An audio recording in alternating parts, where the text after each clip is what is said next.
एकांतवासी गंगा स्नाने देवाच्या पूजने प्रदक्षिणा तुळशीच्या युक्त आहार विहार नेम इंद्रियासी सार नसावी वासर निद्रा बहु भाषण परमार्थ महाधन जोडी देवाचे चरण पावया जतन हे उपाय लाभाचे युक्त आहार विहार नेम इंद्रियासी सार नसावी बासर निद्रा बहु भाषण देह समर्पिजे देवा भार काहीच न घ्यावा होईल आघवा तुका म्हणे आनंद युक्त आहार विहार नेम इंद्रियासी सार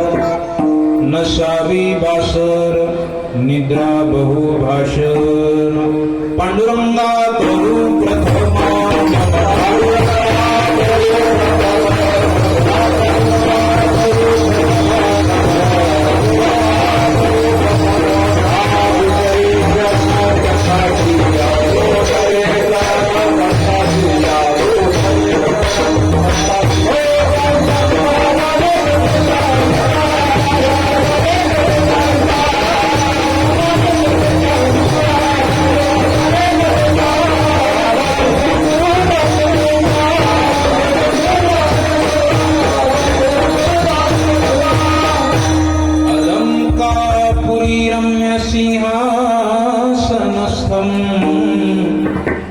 पदं भोजतेजस्फुरदिक् प्रदेशं विधीन्द्रादिदेवैः सदा स्तूयमानं समाधिस्थमूर्तिं भजे ज्ञानदेवम् ॐ नमो ज्ञानेश्वरा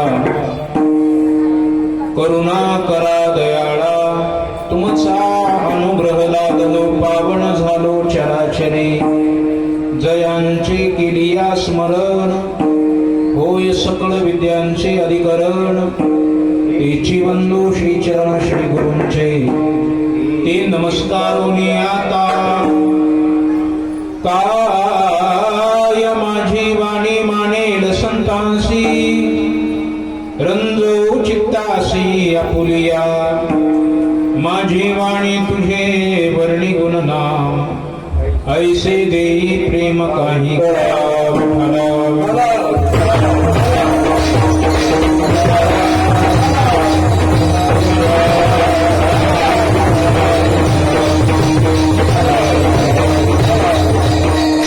काळ सारावा चिंतने एकांतवासी गंगा स्नाने देवाच्या पूजने प्रदक्षिणा तुळशीच्या युक्त आहार विहार नेम इंद्रियासी सार नसावी बासर निद्रा बहु भाषण प्रस्तुत चिंतना करता घेतलेला अभंग जगद्गुरु जगद्वंद्य श्री संत तुकोबा यांचा चौकड्या पद्धतीचा हा 4 चरणाचा अभंग असून या अभंगातून श्री तुकोबाराय पूर्णता साध्य करत असताना साधका करता नियमावली सांगतात विठ्ठल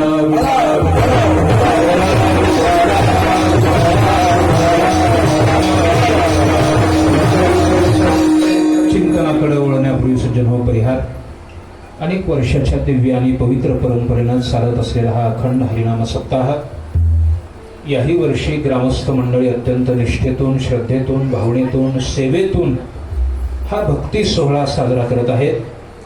या वर्षीच्या या अखंड हरिनाम सप्ताहातील आजची ही 6व्या दिवसाची कीर्तन रूपी सेवा ग्रामस्थ भजनी मंडळींच्या प्रेमातून श्री हरिभक्तपरायण आमचे गुरुबंधू सिद्धार्थ महाराज यांच्या प्रेमातून ही सेवा माझ्याकडे आलेली आहे। या सेवेकरता उपस्थित आमचे गुरुबंधू गायनाचार्य श्री हरिभक्तपरायण अशोक महाराज हे या ठिकाणी उपस्थित आहेत। श्री हरिभक्तपरायण आमचे गुरुबंधू प्रद्युम्न महाराज उपस्थित आहेत आणि श्री हरिभक्तपरायण आमचे गुरुबंधू परममित्र चेतन महाराज मातेफोड यांच्या संस्थेतील विद्यार्थीवृंदही या ठिकाणी उपस्थित आहेत।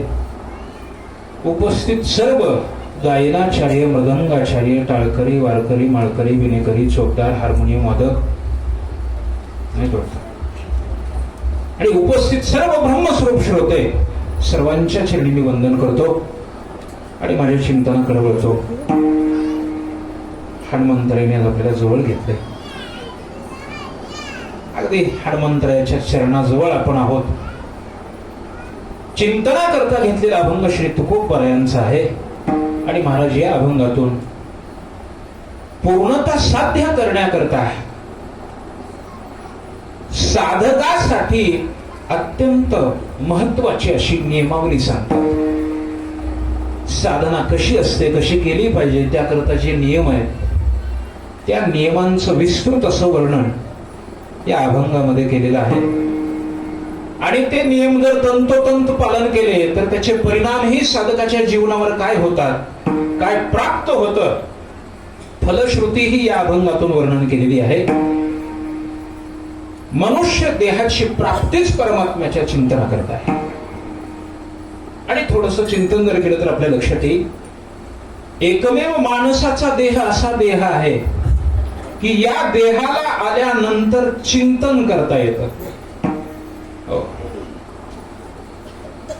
इतर देहधारी जीवाच्या ठिकाणी ते ज्ञान नाहीये. पशुकाय पाप पुण्य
पाप पुण्य जाणीती उत्तम मध्यम भोग भोगिती काही एक उपजताची मरती बहिर अंध होती पांगुळ मुके. पशु प्राण्यांचा देह जर प्राप्त झाला तर त्या देहामध्ये भजन करण्याचं ज्ञान नाही. पण याची देही घडी देवाचे भजन आणि काही ज्ञान नाही कोठे. माणसाचा देह प्राप्त झाला की भजन करता येतं. ही या देहातली विशेषता आहे, विशेषता आहे. आणि म्हणून जगामध्ये जेवढं काही दुर्लभ दुर्लभ म्हणलं जातं त्या सर्वच दुर्लभ वस्तूपैकी माणसाचा देह अत्यंत दुर्लभ.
दुर्लभाची गणना, त्यामध्ये दुःख यातना तुम्ही आठवा मधुसूदना. दुर्लभात दुर्लभ जर काय असेल, माणसाचा देह दुर्लभ आहे. किती दुर्लभ आहे?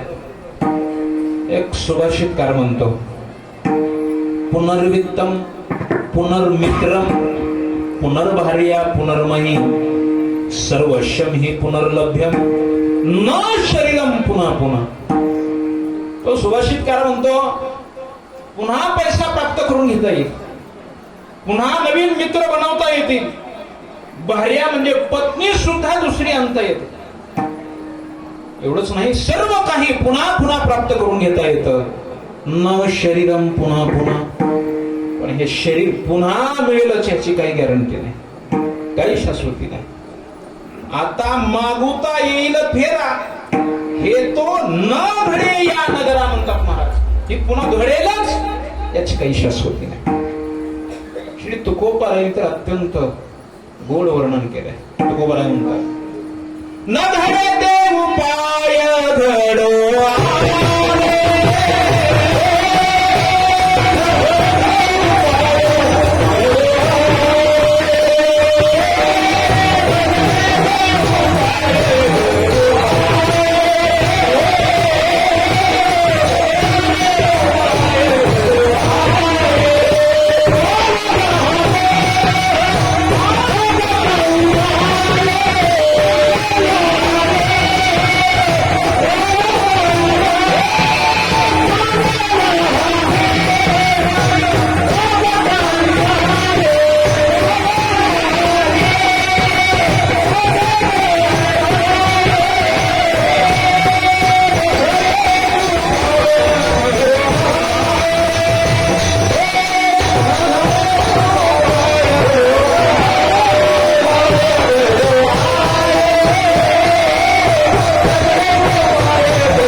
जे घडणारच नव्हतं पण ते घडलं.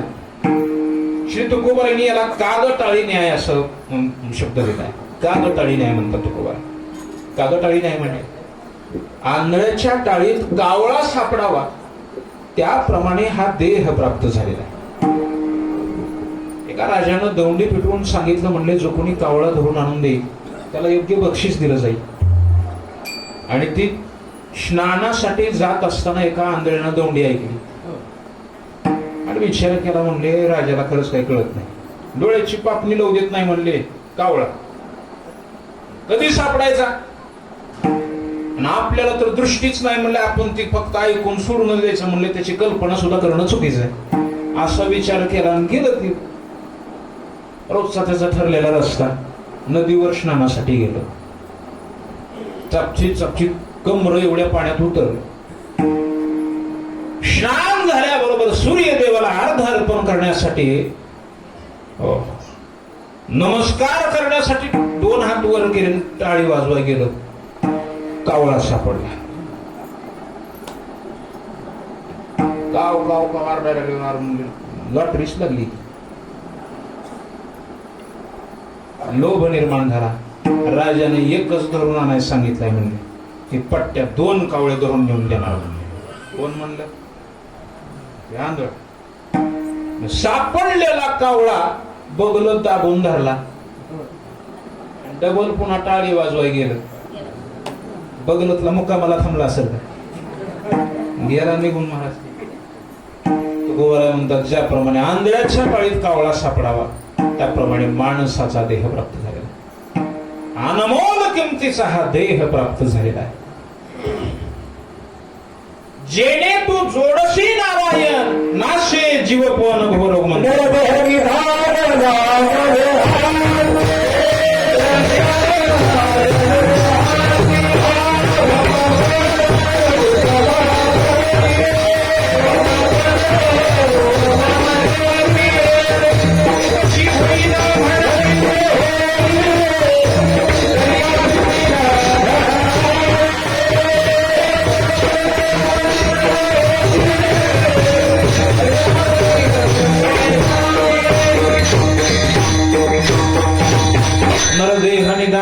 देहती उत्तम सार उत्तम गती देवाची होईन म्हणती ते होते तरी का चित्ती न धरावे. देव होता येत एवढा अनमोल किमतीचा हा देह आहे. पण कसं आहे, अनमोल किमतीची वस्तू प्राप्त झाली की ती दुरुपयोगात जाऊ नये आणि निरुपयोगात सुद्धा जाऊ नये याची दक्षता घेतली पाहिजे. जर अनमोल किमतीची वस्तू निरुपयोगात गेली तरी तोटा, दुरुपयोगात गेली तरी तोटा. तिचा सदुपयोग करून घेतला पाहिजे. 3 मुद्दे: निरुपयोग, दुरुपयोग आणि सदुपयोग. फार काही विस्तृत सांगण्याचं कारण नाही, पण कळण्यासाठी म्हणून सांगतो. निरुपयोग कशाला म्हणतात? वस्तू आहे अशी ठेवून देणं, चांगल्यासाठीही तिचा वापर करायचा नाही आणि वाईटासाठीही करायचा नाही, त्याला म्हणतात निरुपयोग. असा एक वर्ग दिसतो, वाईटही वागत नाहीत आणि देवाचं चिंतनही करत नाहीत, म्हणजे परमार्थही करत नाहीत. निरुपयोगी जीवन आहे. एक प्रसिद्ध उदाहरण आहे पहा, सगळ्यांच्या कदाचित ऐकण्यात असेल. आपल्या वारकरी संप्रदायामध्ये एक थोर महात्मे होऊन गेले, त्यांचं नाव शेना महाराज. पंढरीची वारी होती नित्यनेमाची. एका वारीला गेले, देवाचं दर्शन घेतलं आणि वापस येत असताना रस्त्याच्या कडेला एक दगड विकणारा माणूस दिसला. मग लक्षात आलं, म्हणले घरचा दगड विरघळून गेलाय. अगोदर वस्तारे दगडावर घासून तीक्ष्ण केले जायचे. लक्षात आलं, म्हणले घरचा दगड विरघळून गेलाय, जाता जाता आपण काय करू, दगड घेऊन जाऊ. एक दगड विकत घेतला आणि गावाकडे आले. आणि जेव्हा दुसऱ्या वारीला गेले, देवाचं दर्शन घेतलं आणि वारकऱ्यांच्या मेळ्यामध्ये येऊन बसले. एक वारकरी उठले, म्हणले शेना महाराज, गेल्या वारीची तुमची गैरहजेरी आहे म्हणले. शेना महाराज म्हणले, वारकरी आत म्हणले, खोटं कसं बोलायला लागला? चला म्हणले, देवाची साक्ष घेऊ आपण. खोटं बोलताय? आम्ही वारीला आलो होतो, देवाचं दर्शन घेतलं, देवाची साक्ष घेऊ म्हणले. चला देवाच्या समोर आणलं, विचारलं देवाला, म्हणले, देवा, वारकरी बुवा मला असं म्हणतात, मी गेल्या वारीला आलो नव्हतो, सांगा म्हणले तुमच्या कशा. मी आलो, तुमचं दर्शन घेतलं, तुम्हाला बोललो सुद्धा. भगवान पंढरीनाथांनी सांगितलं, म्हणले शेना महाराज, वारकरी बुवा म्हणतात तेच बरोबर आहे. म्हणले, देवा तुम्ही सुद्धा खोटं बोलायला लागला. म्हणले, तसं नाही म्हणले शेना महाराज, तुम्ही गेल्या वारीला आले होते म्हणले. वारीला नाही, पंढरपूरला आला होता म्हणले तुम्ही. वारीला येणं वेगळं आणि पंढरपूरला येणं वेगळं. एसटीचा ड्रायव्हर पंढरपूरला जाते का वारीला जाते? रेल्वेचा ड्रायव्हर पंढरपूरला जाते का वारीला जाते? बरं, तिकडून येताना गटोडं बांधून घेऊन येतात, वारीला जातात का पंढरपूरला जातात? बिस्किटाचं ह्याचं त्याचं गटोडं बांधतात ना, ते वारीला जातात का पंढरपूरला जातात? वारीचा त्यांचा काही संबंध नाही, ते पंढरपूरला जातात. पंढरपूरला जाणं वेगळं आणि वारीला जाणं वेगळं. महाराज, तुम्ही तो दगड विकत घेऊन गेलात ना म्हणले, त्याच्यामुळे तुमची वारी वाजाबाकीत गेली. कर दात खायले त्या दगडावर. वापस आले गावाकडे, दगड तसाच बाजूला काढून ठेवला. पुन्हा पुढच्या वारीला जाताना घेऊन गेले, रागानं चंद्रभागेत फेकून दिला आणि देवाच्या समोर जाऊन उभारले. म्हणले, देवा, आता वारीची हजेरी लागली का नाही म्हणले. त्या भगवान पंढरीनाथ म्हणले, त्या वारीची हजेरी तर सोडून द्या म्हणले, आता 2 वारीची गैरहजेरी. म्हणले, कशी काय? एक वारी दगड घेऊन जाण्यात फेल गेली म्हणले आणि दुसरी आणून टाकण्यात फेल गेली. चिंतन एवढ्यासाठी आहे, जसा दगड नेला तसाच चंद्रभागेत आणून टाकला. निरुपयोग. चांगल्यासाठी वापर नाही, वाईटासाठी नाही. निरुपयोग. दुरुपयोग त्याला म्हणतात. चांगल्या वस्तूचा वापर वाईटासाठी करणं, याचं नाव दुरुपयोग.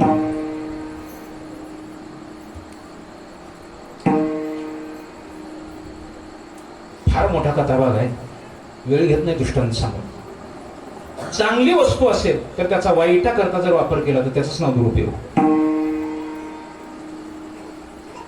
एवढा मोठा चांगला देह, देवाचं चिंतन करण्याचा देह देवानं दिलेला आहे. देवे दिला देह भजना गोमटा, भजन करण्यासारखा हा देह दिलेला आहे. आणि जर भजन करत नसो तर मग हा दुरुपयोगात जाणार आहे. तिसरा मुद्दा आहे सदुपयोग. वस्तू कशीही असू द्या, त्याचा चांगल्या करता वापर करून घेणं, चांगला वापर करून घेणं, याला म्हणतात सदुपयोग. अगदी छोटासा दृष्टांत आहे. रामदास स्वामीचा नियम होता 5 घर भिक्षा मागायची. एका घरी भिक्षा मागण्यासाठी गेले. सकाळी सकाळी भांडण झालं होतं मालकाचं मालकिनीचं. जय जय रघुवीर समर्थ, अलग ठोकली. आईसाहेब भिक्षा वाढा म्हणले. क्रोध अनावर झालेला होता, रागानं स्पष्ट शब्दात सांगितलं, म्हणले महाराज आज तुम्हाला माझ्याकडून मधुकरी मिळणार नाही, भिक्षा मिळणार नाही, जा म्हणले पुढच्या घरी. पण महाराज म्हणले आईसाहेब मी असं रिकाम्या जोडीनं इथून निघून जाणं हे तुमच्यासाठी चांगलं नाही, काही जे असेल ते टाका म्हणले जोडीत. महाराज हट्ट करत होते काहीतरी वाडा म्हणून, आणि आईसाहेब म्हणत होते माझ्याकडून असं मला काही मिळणार नाही. क्रोध अनावर झाला. योगायोगानं सकाळी सकाळी पोत्रा मारायला चालू होता.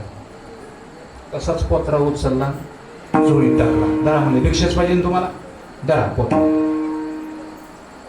तो पोत्रा घेऊन स्वामी महाराज मठाकडे आले, मधुकरी बाजूला काढली, पोत्रा धुवून स्वच्छ केला आणि तो कपडा वाळू घातला.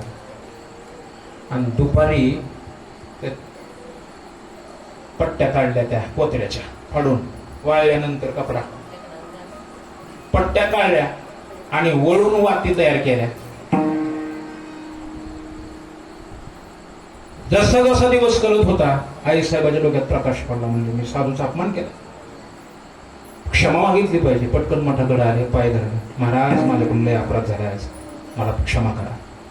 मी तुम्हाला मधुकरी वाढायला पाहिजे होती, पण क्रोधाच्या भरामध्ये पोतरास टाकला, म्हणजे तुमच्या मला माफ करा. स्वामी महाराजांनी उत्तर दिलं, आईसाहेब म्हणजे रोजच्या सारखी जर तुम्ही मला भाकरी वाढली असते तर खाऊन आराम करत बसलो असतो. खऱ्या अर्थानं आज जी तुम्ही मला मधुकरी वाढली आहे, तुमच्या त्या मधुकरीमुळं देवाची सेवा करण्याचं परमभाग्य मला प्राप्त झालं. टाकाऊ पासून टिकाऊ वस्तू कशीही असू द्या, त्याचा चांगल्या करता वापर करून घेणं याचाच नवसद उपयोग. पण अनमोल किमतीचा देह प्राप्त झालेला आहे, चिंतन करण्यासारखा देह प्राप्त झालेला आहे. का चिंतन करू नये म्हणजे चिंतनानं काय होईल? चिंतनानं विशेष मोठे मोठे परिणाम सांगितले. एकतर या कली काळातलं विशेष आणि प्रभावी साधन आहे नाम. कलियुगा माझी करावे कीर्तन.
साधन म्हणजे चिंतन करणं, नामचिंतन करणं. हरेर नामैव हरेर नामैव हरेर नामैव केवलम कलो नास्तेव नास्तेव गतिरन्यथा. कली कालामध्ये नामचिंतनाशिवाय दुसरा कुठलाच पर्याय नाही. परिणाम काय होतात? एक जण म्हणला महाराज तुम्ही चिंतन करा म्हणताय, अहो चिंतन करून तुमची काय अवस्था आम्ही पाहू लागलो ना. म्हणजे आम्ही सदैव सुडके जवळी येतात सोरधाके जाऊ पुढती भिके. चिंतनाचे जर असे परिणाम असतील तर कोण चिंतन करील म्हणले सांग. आणि आम्ही स्वतःच्या डोळ्याला पाहू लागलोय. तुम्ही चिंतनच करताय ना, रात्रंदिवस चिंतन करताय. आणि तुम्ही चिंतन केला, तुमची काय प्रगती झाली आम्ही डोळ्याला बघू लागलोय. कुतरी घडला किती, एवढी दयनीय अवस्था तुमची, आणि तुम्ही म्हणता चिंतन करा. बाह्यांगानं विचार केला तर चिंतनाचे परिणाम जरी दिसत नसते स्पष्ट रूपानं, तरी अंतरंगाचा जर विचार केला तर नामचिंतनाचे विशेष असे परिणाम आहेत. न कळे ते कळू येईल उगले. हे काय चिंतन आहे विठोबाच्या? न भेटो ते भेटो येईल उगले. जे कधीच भेटलं नाही ते भेटेल, जे कधीच कळलं नाही ते कळेल. चिंतनाचा परिणाम आणि विशेष चिंतनाचा परिणाम आहे. ज्या कळी काळाची भीती या जीवाच्या पाठीमागे अनंत जन्मापासून लागलेली आहे. जगा काळ खाय अशी भाषा वापरली. जगाला काळ खातो, जगाला काळ खातो. आयुष्य जात आहे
पाहू नये, टपवू नये, कधी माझ्या तावडीत सापडतो.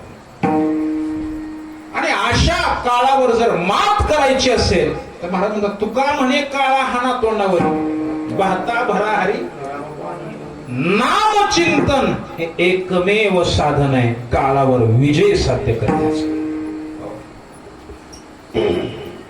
नामचिंतनच काळावर विजय साध्य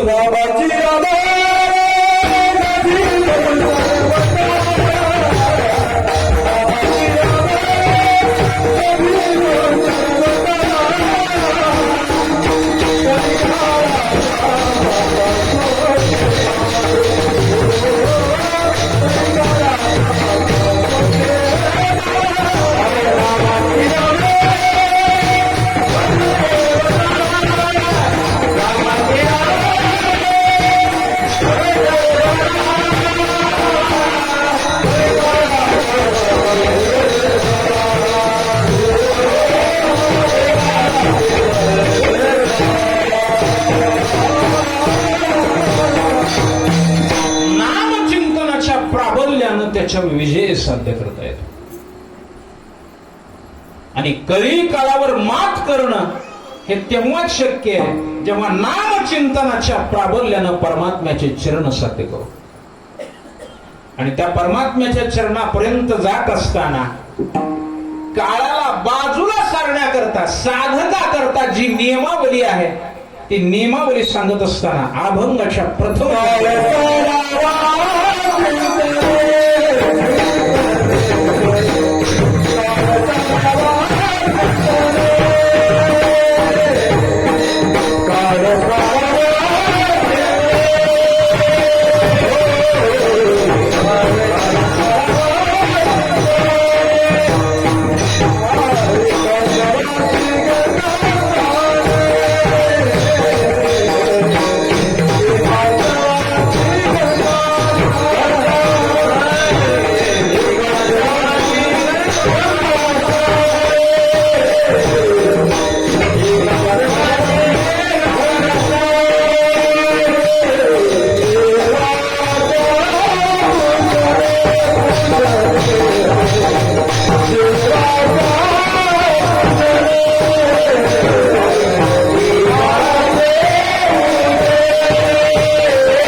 काळावर विजय साध्य करत असताना श्री तुकोबाराय म्हणतात काय करावं, काळ सारावा चिंतने. याच तुकड्याचे दोन अर्थ होतात. जगाला खाणारा काळ, नाम चिंतनाच्या जोरावर आम्ही माथा दिले पाय म्हणतात तुकोबाराय. काळ सारावा एक, आणि आयुष्यातली जी काही वेळ शिल्लक राहिली, काळ शिल्लक राहिलेला आहे, तो काळ चिंतनात घालवा म्हणतात. आता किती शिल्लक राहिले कोणाला सांगता येणार नाही. जेवढं शिल्लक राहिले उरले ते हरी तुम्हा समर्पण या भावावर आरूढ होऊन राहिलेलं चिंतनात व्यतीत का. चिंतने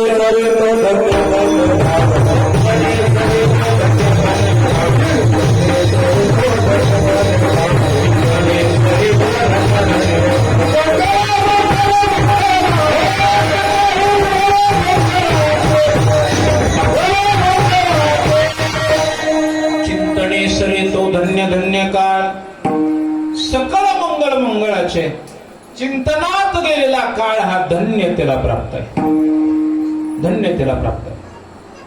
मग काळ काय करा म्हणतात तुकोबारा, चिंतनात व्यतीत करा, चिंतनात घालवा.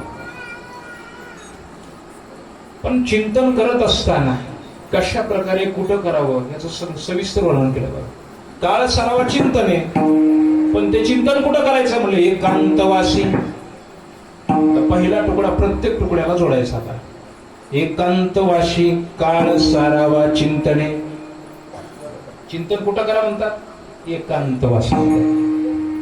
लोकांतात का नाही, लोकांत हा भक्तीला बाधक आहे, एकांत हा भक्तीला पोषक आहे. आणि लोकांतातला एकांत साधण्याकरता अगोदर एकांतच महत्वाचा आहे. विठ्ठला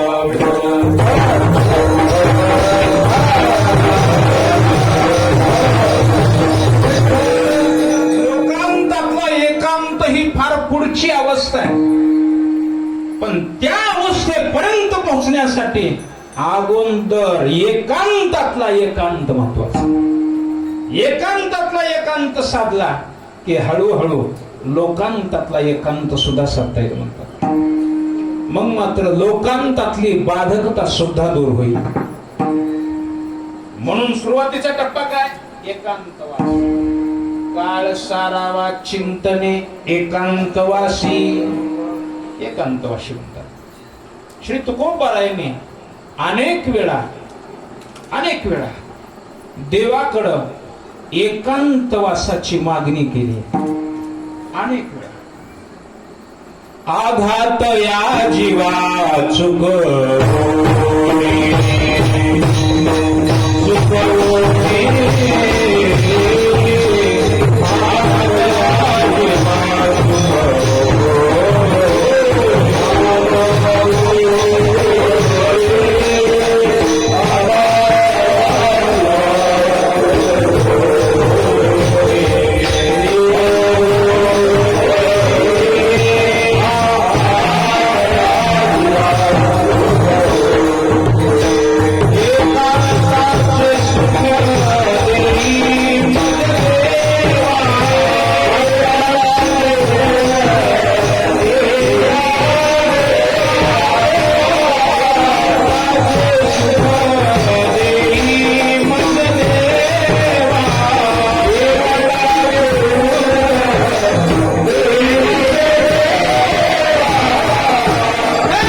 सुख द्या म्हणतात. एकांत सुख का, लोकांत साधनेमध्ये बाधक ठरतोय. बघा तुका म्हणे आम्हा एकांताचा वास. लोकांतातली अनेक प्रकारची बाधा आहे. आता याची केली सांडी काय तोंडी लागावे. तुकोबारा म्हणतात आम्ही लोकांतच त्यागला, एकांतवास स्वीकारला. एक जण विचारलं, महाराज एकांतात गेल्यावर लगेच चिंतन चालू झालं का? नाही, एकांतात गेल्यावर सुद्धा बाधा आहेच. एकांतात गेल्यानंतर सुद्धा बाधकता आहे. काय बाधकता आहे तिथं? दोन प्रकारची बाधकता आहे. एक, काही दिसणारे शत्रू आणि काही न दिसणारे शत्रू. ही एकांतातली बाधकता. दिसणारे कोणते? दिसणारे शत्रू आहे का? कीर्तन किती तास असतं? 2 तास. पाठ केलेलं नसलं तर पाठ केलेला असल्यावर एकच तास वाघामध्ये पाठ केलेल्या कीर्तनाची 50,000 फी आहे का? 2 तास 2 तास पाय जर मांडी घालून बसत नसतील तर पाय शत्रू का मित्र? शत्रूच की. कीर्तनात बसून हात जर टाळी वाजवत नसतील तर हात शत्रू का मित्र? शत्रू. कीर्तनात बसून कान कीर्तन नाही का दुसरंच काहीतरी ऐकायले, कान शत्रू का मित्र? दिवस दिवस डोळे मोबाईल बघतात पण पांडुरंगाला 10 मिनिट बघू असं कधीच म्हणत नाही. डोळे शत्रू का मित्र? विचार करा. हे दिसणारे शत्रू, ही दिसणारी बाधकता आहे, न दिसणारी बाधकता याच्यापेक्षा खतरनाक आहे. मोठे मोठे प्रकरणच आहेत. कामाची कोतवाली आणि नाडीले होते ज्याला षडरिपू म्हणतात. षडरिपू वैरीच आहेत, ते शत्रूच आहेत. आणि सर्वात बलवान मन नावाचं शत्रू आहे. अदृश्य न दिसणाऱ्यापैकी बलवान शत्रू म्हणजे मन. कशा करता सांगतोय? एकांतवासामध्ये तुम्ही गेलात, लोकांतातली बाधकता त्यागून एकांतात गेल्यावर बाधकता नाही असं समजण्याचं काहीच कारण नाही. एकांतवासामध्ये गेल्यानंतर सुद्धा फार मोठी बाधकता आहे. म्हणून एकांतातला एकांत अगोदर साधावा, मग मात्र लोकांतातला एकांत सहज साधता येईल.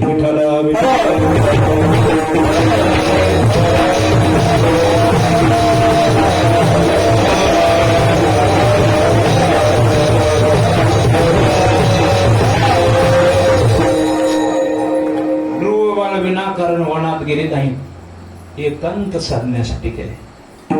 तो गोबार आहे, विनाकारण भंडारा भामचंद्र घोराडेश्वरावर गेलेच नाही, एकांत साधण्यासाठी गेले. एकांत साधण्यासाठी. हो, तुका म्हणे आम्हा एकांताचा वास, ब्रह्मी ब्रह्मरस सेवू सदा.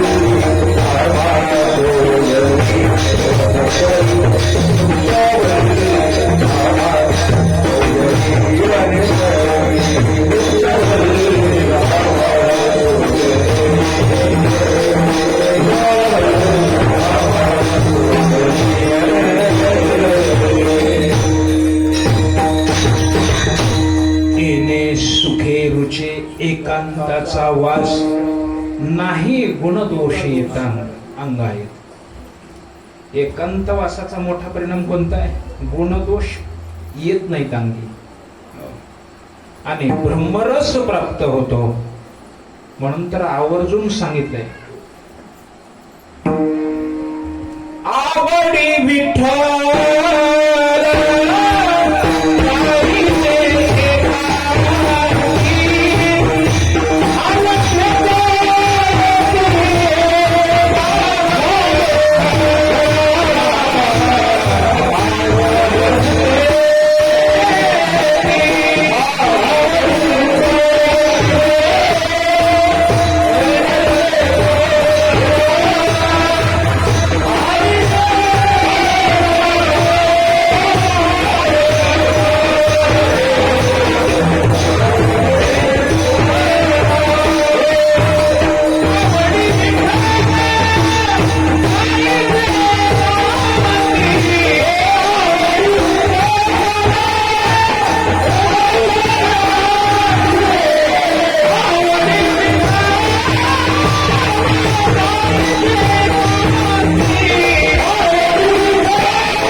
तीर्थामध्ये आवडीनं नामचिंतन करा म्हणतात.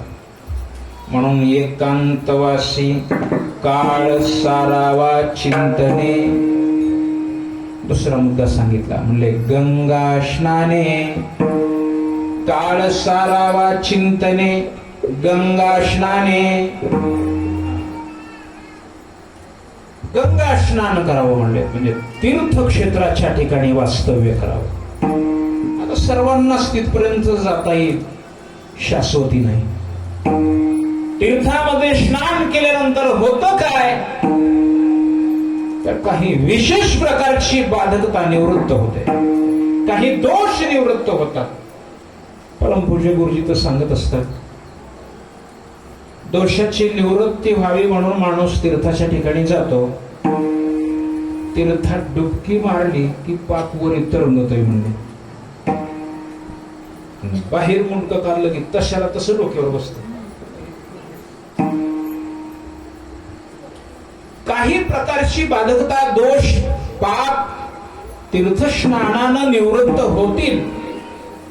पण महाराज म्हणतात मनसंकल्पाची पापे न जाती तीर्थाचे ने बापे. मनातलं पाप धुवून काढण्याचं सामर्थ्य तीर्थाच्या ठिकाणी नाही. मग एकांतवासातलं केलेलं नामचिंतन ते गंगा स्नानापेक्षा कितीतरी पटीनं पुढचा फायदा प्राप्त करून देणार आहे. म्हणजे कसं काय, नामचिंतन म्हणजे त्रिवेणी संगमच आहे. नाम हे कशाप्रमाणे आहे, त्रिवेणी संगमापर्यंत सारखं आहे.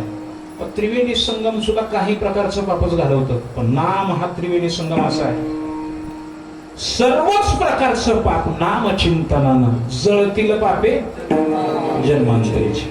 हो, आणि म्हणून तर म्हणतात तुम्हाला कथा त्रिवेणी संगम देव भक्त आधी नाम तेथीचे उत्तम चरणरजवंदिता जळती दोषाचे डोंगर.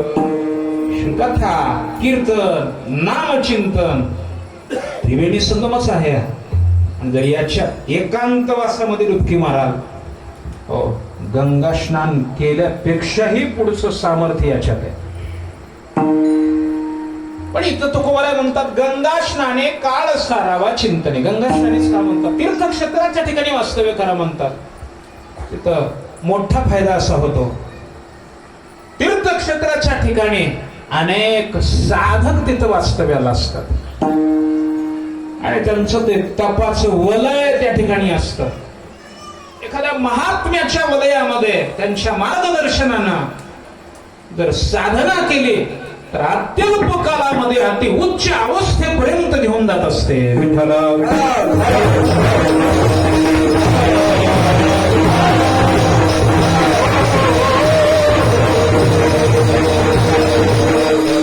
तीर्थक्षेत्राच्या ठिकाणी वास्तव्य करावं. गंगा स्नाने काही अंशी बाधकता दूर होईल म्हणून श्री तुकोबाराय म्हणतात गंगा स्नाने काळ सारावा चिंतने.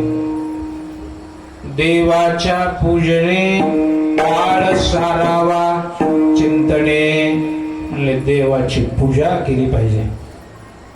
ज्याचा कंटाळा आहे तीच सांगायला म्हणले महाराज तुम्ही.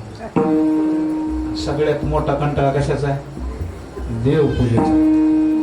साधा कंटाळा नाही देवपूजेचा. जास्त कंटाळा कशाचा आहे, देवपूजेचा. बाकी मग कशाचा कंटाळा येत नाही, देवपूजेचा लईच कंटाळा येतो.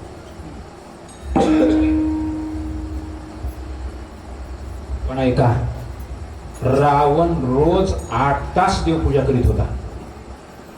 कोण, मग रावण बरा का,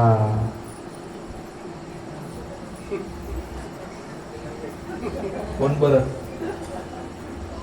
कोण बर. हे ऐकलं की वाटतंय रावण कोण. रामायणात वाचलं, रावण जर देवाची 8 तास पूजा करीत होता तर मग प्रश्न निर्माण होतोय रावण कोण. रावण कोण, रावण रावण का तुम्ही आम्ही रावण. कोण रावण प्रश्न निर्माण होतो. 8 तास पूजा करत होता रावण महाराज, 8 तास. आजही आळंदीमध्ये एक महात्मे आहेत, 8 तास पूजा करतात. श्री हरिभक्त परायण परमपूज्य हनुमंत महाराज मते आजही 8 तास पूजा करतात. रोज 21 पोळ्यांचा नैवेद्य स्वतःच्या हाताने रोज तयार करतात. किती पोळ्या? 21 पोळ्या. रोज तेवढा भोग देवाला चढवतात. 8 तास पूजेला लागतो त्यांची. देवाची पूजा केलीच पाहिजे आणि देवाचं पूजन करणं हे त्याच्या प्राप्तीसाठीच आहे, त्याच्या प्रसन्नतेसाठी आहे. देवाची पूजा करत असताना एक मात्र महत्वाचं आहे, चित्त नाही नामी तरी ते काही असू द्या, त्रिवेणी संगमी नाना तीर्थभूमी, चित्त नाही नामी. देवपूजा करत आहात पण जर चिंतन करत नसाल तर त्या देवपूजेला सुद्धा काही महत्व राहत नाही. राहत चिंतन करत करत केलेली देवपूजा ही विशेष आहे. चिंतन करत करत. हो. पण देवपूजेचाच मोठा कंटाळा महाराजांचा. कबशी वाजली की लगेच घालीन लोटांगण येते. कशाची देवपूजा नसती कबशी वाजली. बऱ्याच वेळेला स्नान घालता घालता सोयाबीन दिसायले, हरभरा दिसायले, ज्वारी दिसायली. काय फल प्राप्त होत असेल त्या पूजेतून? एवढा कंटाळा देवपूजेचा. ऐका काय झालं सांगतो. माझे गुरुजी एक उदाहरण सांगत असतात. वारकरी घराणा म्हणले, जवळजवळ 2.5-3 तास पूजा करायची ते वारकरी बाबा रोज देवाची. एके दिवशी बाहेरगावी जाण्याची वेळ आली 2-3 दिवसासाठी. आणि मग आईनं पोराला सांगितलं, म्हणले बाळा तू काय कर, आता माझ्या बी पाठीमागं काम आहे, तू पूजा कर म्हणले. आता पोरानं कधी देवाच्या समोर गेलेलाच नव्हता. जेव्हा देवाच्या समोर, देवालयाच्या समोर गेलाय, बघितले देव. एक देव असल्यावर माणसाला कंटाळा येणार नाही स्नान करायला. एवढा मोठा देवारा गच भरलेला. आता म्हणला यार एवढ्या जणांनी स्नान करायचं, एवढ्या जणांनी आंघोळ आणि पुन्हा गंध लावायचा आहे, सगळ्यांना भोग चढवायचा आहे, कपडे घालायचे, कमीत कमी 2-3 तास लागतात म्हणला. एकट्याला आंघोळ घालण्यापेक्षा काय करू म्हणला आपण, म्हणला पोहू निघालो. सगळे चुचलून पवऱ्यात टाकले. बरं टाकताना त्याने थोडं डोकं लावलं, मुजून टाकले आणि नीट राटावून मध्ये सोडले. एकदा 2दा पवरा खालीवर केला, वरी काढले सगळे. आणि जेव्हा देवाऱ्यावर ठेवताना मोजून बघायला ती 1 कमी. किती कमी? 1 कमी. सगळे ठेवले देव आणि पटकन उठला आणि कपडे घालायला चालू केले. आई म्हणले यार कपडे घालायला झाली का देवपूजा? झाली म्हणले. आईनं वापरून बघितलं,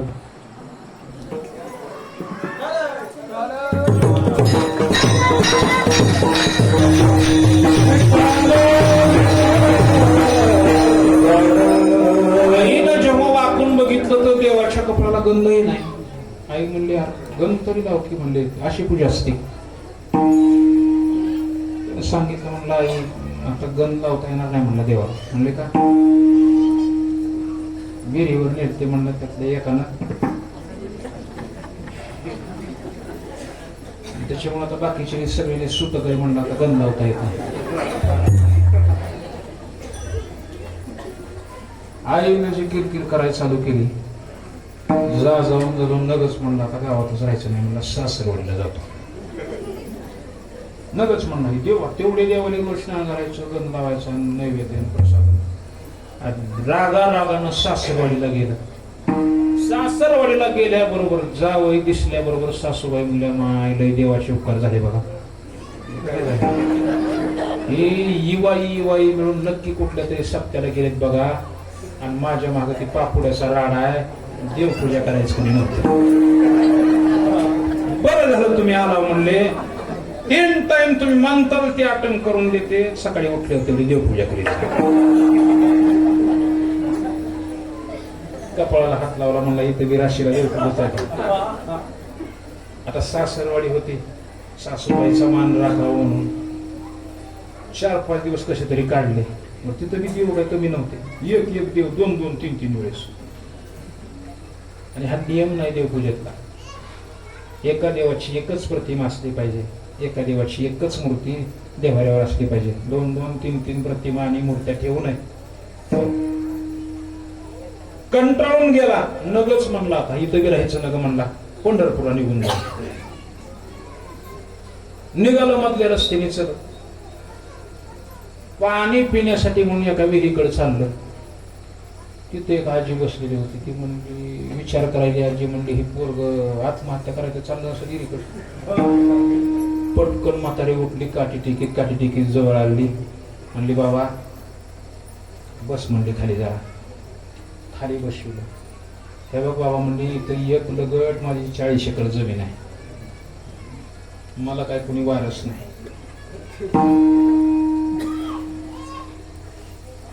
25-30 तोळे सोनं करून ठेवलेलं आहे. आता लगेच एवढी जमीन तुझ्या नावची करून देते. म्हणजे आत्महत्या करायचा काही विचार करू नको. राजासारखं तुझं जीवन आहे म्हणली. नंबर 1चा बंगला बांधलेला आहे. लगेच ही सगळं नावचं करून देते. कसलाच ताण नाही म्हणले तुझ्या पाठीमाग. फक्त सकाळी उठलं की देवपूजा करायची.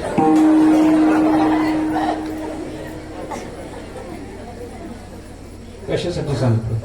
माणसाला कशाचा कंटाळा येत नाही. कशाचा कंटाळा? देवपूजेचा. पण भगवत स्वरूपता प्राप्त करण्यासाठी जो प्रयत्नांची पराकाष्ठा करतो, त्याला देवाच्या सानिध्यामध्ये किती वेळ गेला याचं सुद्धा भान राहत नाही. विठ्ठल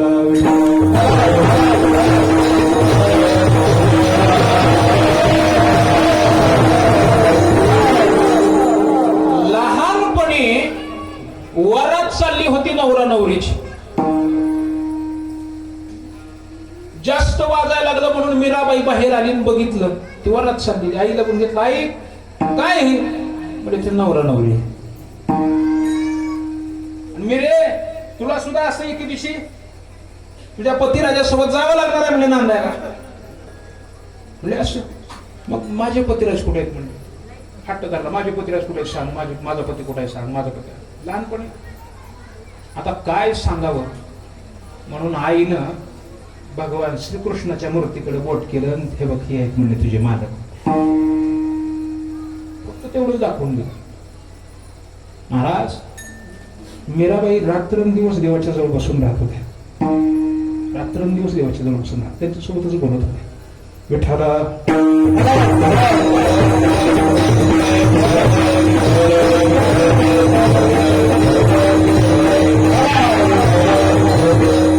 जेव्हा लग्न करायचं ठरलं त्यावेळेस आईसोबत, परिवारासोबत मीराबाई भांडत होत्या.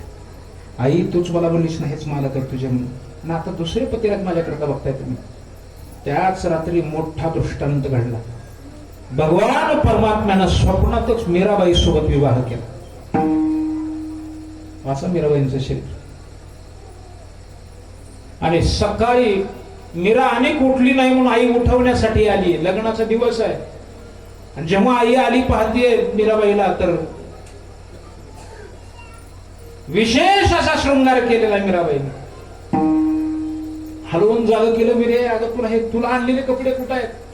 दुसराच नवीन ड्रेस दिसतोय, शृंगार केलेला दिसतोय, मळवट भरलेला दिसतोय.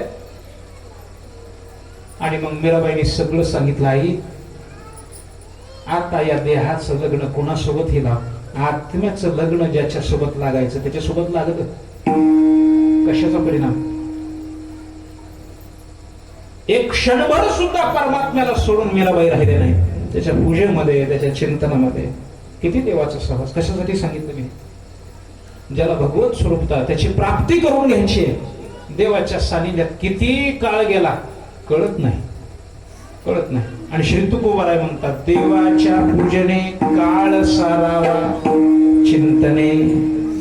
आणि पुढचा मुद्दा सांगतात तुकोबाराय, प्रदक्षिणा तुळशीच्या काळ सारावा चिंतने. विठोबा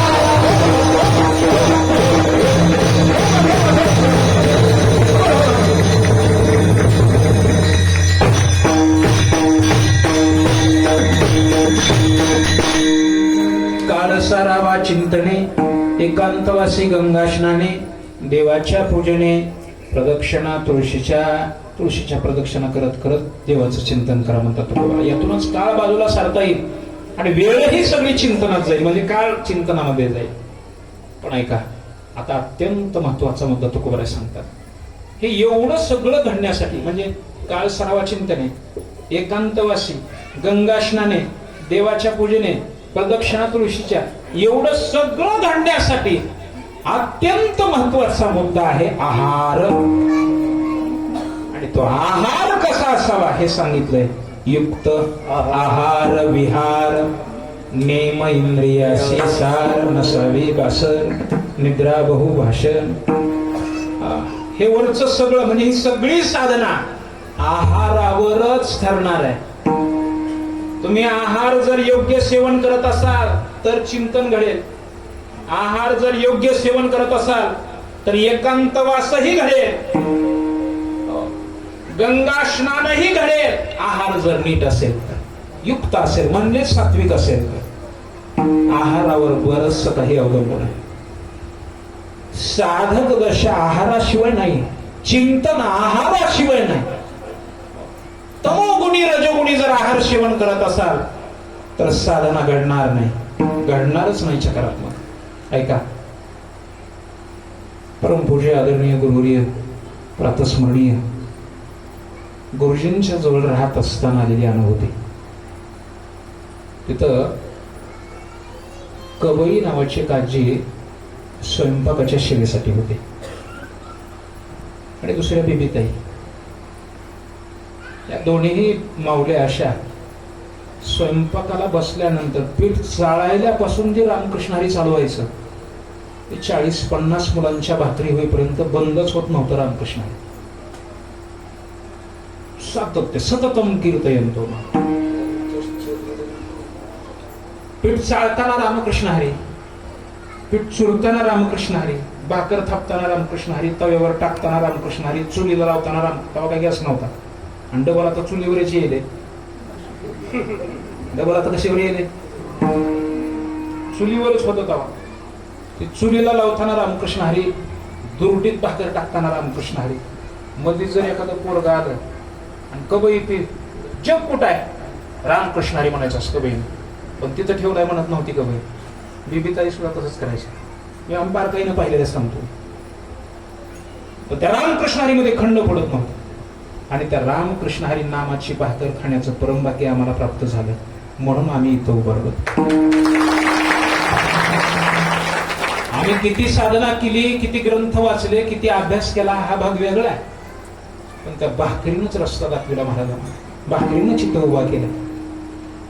म्हणून म्हणतो सात्विक आहार सेवन केला तरच जीवनात साधना घडेल, अन्यथा साधना घडणार नाही.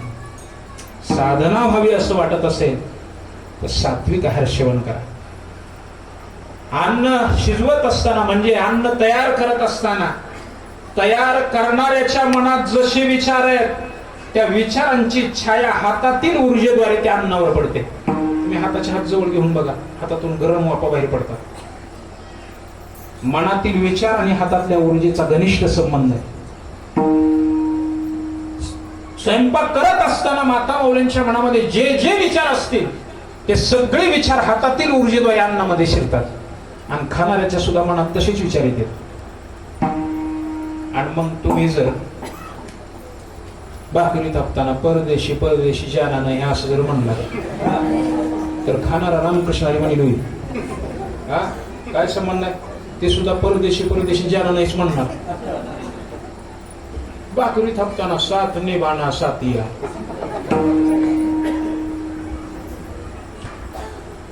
काय परिणाम होत असतील अन्नावर विचार करा, विचार करा. अन्नावरच आचार, विचार आणि उच्चार अवलंबून आहेत. तुम्ही अन्न कसं खाता, कोणतं खाताय याच्यावर आचार, विचार, उच्चार अवलंबून आहेत. आचार विचाराची उत्पत्तीच अन्नावर अवलंबून. आणि म्हणून अन्न सात्विक सेवन करा आणि ती सात्विकता फक्त नामचिंतनानंच निर्माण होते. माता माऊलीने मी सारखी नम्र प्रार्थना करत असतो, स्वयंपाक तुम्ही करतायच फक्त अर्धा तास, स्वयंपाकाला किती वेळ लागते घरातल्या 10-5 माणसाचा स्वयंपाक करायला? अर्धा पाऊण तास लय झालं, ढळता धरला तर 1 तास. 1 तास रामकृष्ण हरी म्हणत म्हणत स्वयंपाक करायला काय अडचण आहे? कुठल्याच व्यसनमुक्ती केंद्रात जायची गरज नाही. फक्त रामकृष्ण हरी म्हणत म्हणत भाकर थापान भाजी करा आणि ती भाकर खाऊ घाला. मालक पुन्हा नालीकडे जातच नाही. खुडकीत बसायची गरजच नाही, कुठल्या दवाखान्यात न्यायची गरज नाही, काहीच करायची गरज नाही. हेच औषध त्या घरचं. अनुभव घेऊन बघा. नामचिंतन करून अन्न तयार करा आणि ते खा. प्रसाद होतो, ते अन्न राहत नाही, प्रसाद होतो.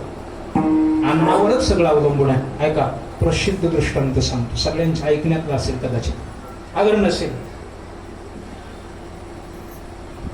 भीष्माचार्य शरपंजरी पडले होते. पांडवांच्या मनातल्या शंका दूर व्हाव्यात म्हणून देव जवळ घेऊन आले भीष्माचार्यांच्या स्पांडवानी.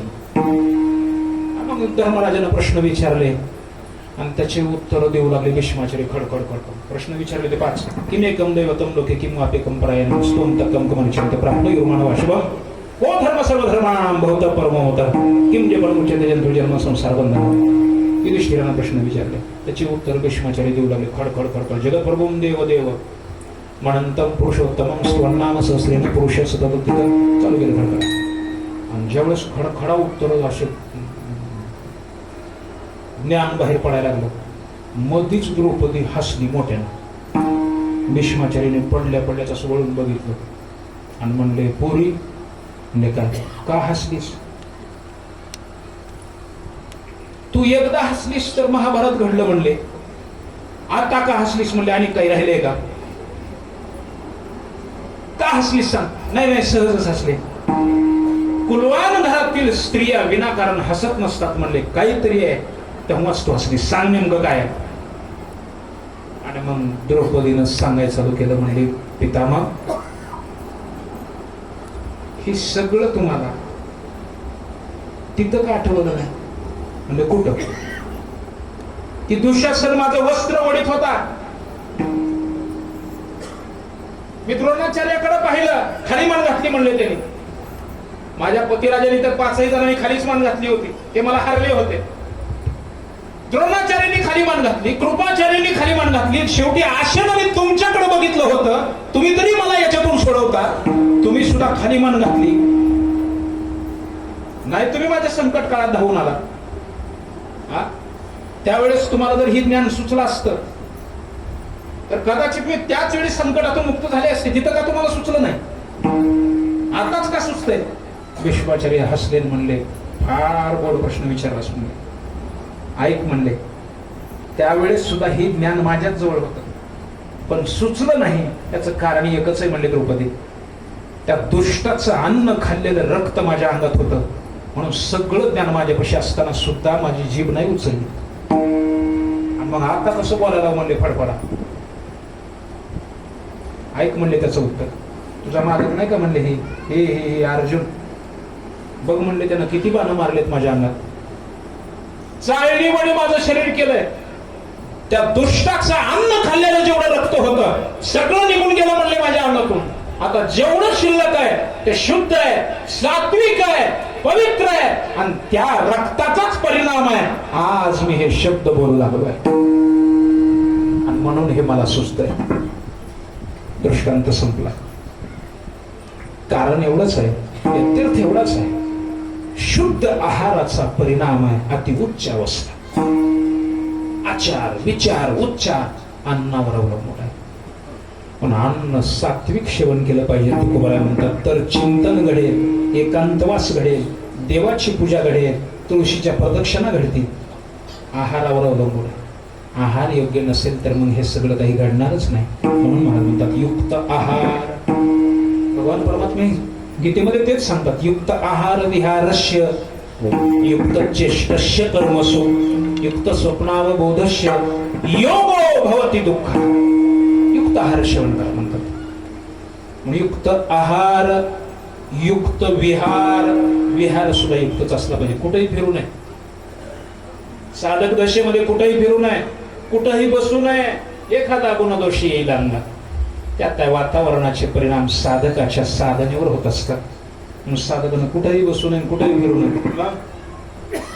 तशी पोषक जमीन पाहिजे. तसं पोषक ठिकाणही पाहिजे, तसं वातावरणही पाहिजे. अशाच ठिकाणी साधकाने विहार करावा. युक्त विहार नेम इंद्रियासी सार. काही चिंतन करण्यासाठी आहे. आपली वेळ संपलेली आहे. नेम इंद्रियासी सार. इंद्रियांना नियम घालून द्यावा म्हणतात. नियम घालून द्यावा. आणि ही सार आहे. सार. इंद्रियांना नियम घालून दिल्याशिवाय साधना होत नाही. होतच नाही चक्रात. काय नियम घालून द्यावा? आज 2 तास मांडीच हलवायची नाही. नियम घालून द्या. बघा ऐकतात की नाही. अहो कसं आहे, वर्म आहे. काय वर्म आहे? अहो नोकर नोकरच आहे, पण त्याच्याकडून काम जर करून घ्यायचं असेल तर त्याच्याकडून कधी कधी गोड बोलून सुद्धा काम करून घेता येत नाही. दमदाटी करून त्याच्याकडून काम करून न घेता जर त्याला गोड बोलून त्याच्याकडून काम करून घेतलं तर करील का? करीत नाही. करते महाराज. तसं कधी कधी या इंद्रियांची सुद्धा स्तुती केली पाहिजे. वा, काय आज तुम्ही 2 तास मांडी घालून बसला. पायांना म्हणायचं. मला म्हणायचं काय तुम्ही 2 तास मांडी चालवली नाही. वा, उद्या आपण 3 तास बसण्याचा प्रयत्न करू. कधी कधी हाताली म्हणा आज लय जोरात टाळी वाजली राव तुम्ही. काय आज वाजलीच नव्हती तुम्ही. आज कधी कधी हाताला सुद्धा म्हणावं. काय बिघडले?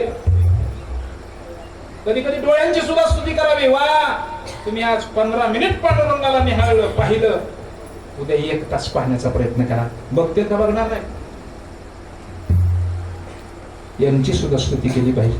नक्कीच त्यांना फायदा होतो. यातूनच एक नियम घालून देता येतो इंद्रियांना. आणि इंद्रियांना नियम घालणंही गरजेचं आहे. पूजेचा नियम घालून द्या. बैठकीचा नियम घालून द्या. आणि साधनेतला पहिला टप्पा आहे आसन सिद्ध करणं. आसन सिद्ध झाल्याशिवाय नामचिंतनात चित्त रमत नाही. नामचिंतनात चित्त तेव्हाच रमतं जेव्हा तुम्ही आसन सिद्ध करता. कारण जर आसन सिद्ध नसेल 10 मिनिट बसलं कीच पायाला मुंग्या यायला चालू होतात. मग पाय म्हणते जरा थोडं महाराज उभं राहावंच लागतंय. आता एक उभारला की दुसरा म्हणतोय मी काय कुणाचं मांजर मारलंय का. मग दुसरा बी उभारते. दुसरा उभारला की हात म्हणते आम्ही असंच करू लोंबकळत बसावं. आणि मग दोन्ही हात विश्रांतीसाठी पुढे येते. आणि मग तिचं नाव आकटी. तिचं नाव काय? आकटी. आता नवीन पोराला नाही शब्द कळत. आकटीत काय बसते? कणीस. आणि मग ही कणीस कुणा गप बसत नाही. ती आकटीत कणीस जाते. आणि कीर्तन झाल्यावर हर पळूनच बाहेर निघतंय. मग नियम नियम घालून द्या. नेम इंद्रियासी सार. सार आहे बर का.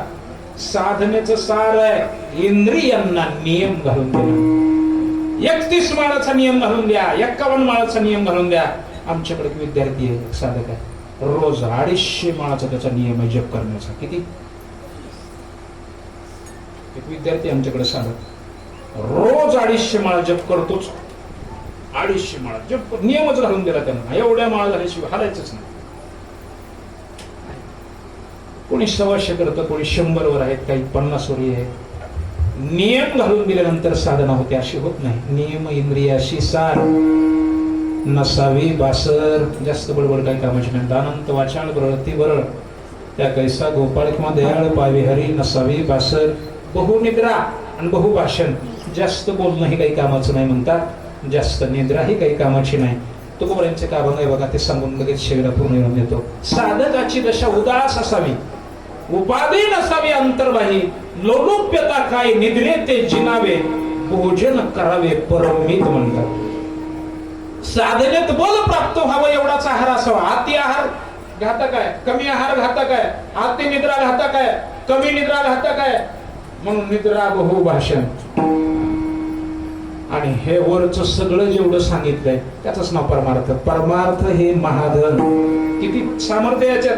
जोडी देवाचे चरण. एवढं जर सगळं करायला वरलं तर ते देवाच्या चरणापर्यंत घेऊन जाणार आहे. जोडी देवाचे चरण व्हावया जतन. हे उपाय लाभाचे देह समर्पी जय देवा.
काही सण घ्यावा होईल आगवा तुका म्हणे आनंद. आनंद म्हणजे कोण? आनंदात वै नित्य निरामय. आनंद हे परमात्म्याचं स्वरूप आहे.